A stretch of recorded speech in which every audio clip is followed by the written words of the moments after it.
রহিম ছিল গ্রামের এক নিভৃত মালি। ভোরের আলো ফোটার আগেই তার দিন শুরু হতো। শিশির ভেজা ঘাসে পা ফেলে সে বাগানের দিকে হাঁটত, হাতে থাকত জলভরা কুপি।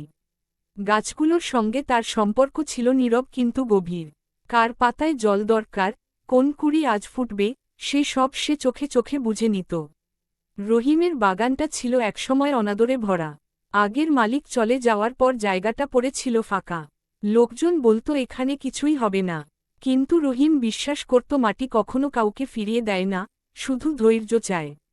সে প্রথমে আগাছা তুলল, তারপর সার দিল, বীজ বুনল। প্রতিটি কাজ সে করত মন দিয়ে, যেন নিজের মনটাকেই সে গুছিয়ে নিচ্ছে। দিনের পর দিন কেটে গেল। বৃষ্টির রাতে সে ছাতা মাথায় বাগানে গিয়ে দেখত পানি ঠিকমতো নামছে কিনা। রোদে পুড়ে গেলে পাতায় ছায়া দিত। মাঝে মাঝে লোকজন হেসে বলত, এত কষ্ট করে কি হবে। রহিম হাসত, উত্তর দিত না। সে জানত ফল আসতে সময় লাগে। একদিন সকালবেলা প্রথম ফুল ফুটল। ছোট্ট সাদা ফুল, গন্ধে ভরা। রহিম অনেকক্ষণ তাকিয়ে রইল। তার চোখে জল এল, আনন্দের জল। সেদিন তার মনে হল সে একা নয়। গাছগুলো তার কথা শুনেছে, তার যত্ন বুঝেছে। ধীরে ধীরে বাগান ভরে উঠল রঙে। লাল, হলুদ, নীল ফুলে পথ আলো হয়ে গেল। গ্রামের মানুষ তখন থমকে দাঁড়াতে শুরু করল। শিশুরা স্কুল থেকে ফেরার পথে বাগানের পাশে দাঁড়িয়ে ছবি আঁকত। বয়স্করা বেঞ্চে বসে গল্প করত। বাগানটা যেন সবার হয়ে উঠল। রহিম দেখত, তার শ্রম শুধু ফুল ফলাচ্ছে না, মানুষের মনও জুড়াচ্ছে।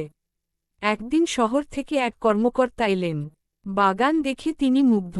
বললেন, এখানে একটি ছোট পার্ক করা হবে, রহিমকেই দায়িত্ব নিতে হবে। রহিম মাথা নুয়ে সম্মতি দিল। তার কণ্ঠে গর্ব ছিল না, ছিল কৃতজ্ঞতা। সে জানত এই অর্জন তার একার নয়, মাটি আর সময়ের।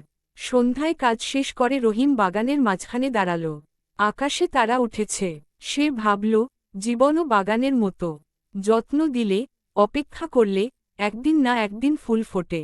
সে ধীরে হাঁটল বাড়ির পথে, মনে শান্তি, হাতে মাটির গন্ধ।